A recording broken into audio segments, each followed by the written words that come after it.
Look, oh, it is. Look at that. It just started raining again heavily. Anyway, I was listening to an audiobook called Brainwashing. Kathleen, I forgot her last name, but she was talking about how, particularly with neuroscience and what they've been working on. And we as TIs, we've been saying this thing for over 3 decades, I should say.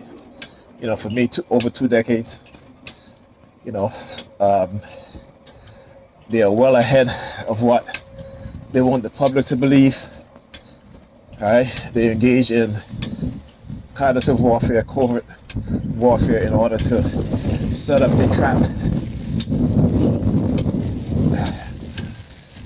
particularly black people, particularly black men.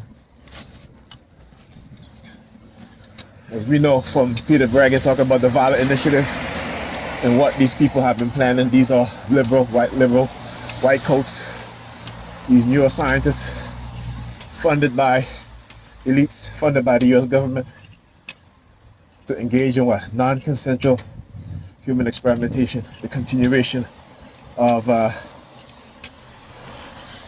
these programs from MK Ultra, COINTELPRO, and so forth.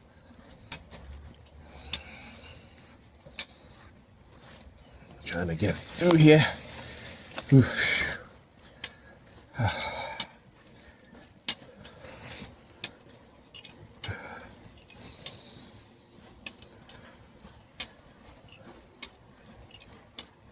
I am so tired. Pam and the kids are leaving tomorrow to go to visit her parents. So she had wanted me to stay. I'm like, I've been up. I got up at 6 o'clock this morning. And she wants me to stay over there. I was like, heck no. I was like, listen, and you see, with her, it's more convenience. And I said, I'm not doing things out of your convenience anymore. I told her, I said, you always do things out of convenience for the kid, out of your convenience when it comes to our children. So we all got to wait on you, and that's not how you do things. Particularly when it comes to our children, right? They should never have to wait when you have to do something important for them. Right? You don't put it off because you have plans with somebody else or with other people. I've been trying to tell her this. I said, but you will do things out of convenience. She had yesterday, my daughter, went to took her to the hair salon, the beauty salon, to get her braids put in.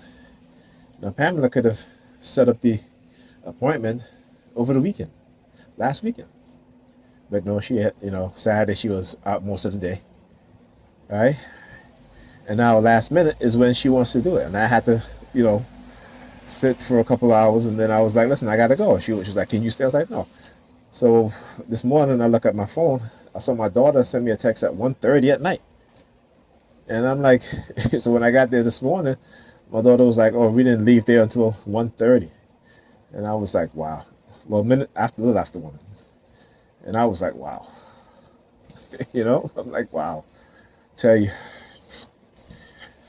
trying to get, the majority, trying to get our people, black people, to become aware and to have a conscious mind. It is even for the people around me, in my anecdotal experience, for the people, for just my small little circle of people around me, right, which is my kids, my family members, and her, just trying to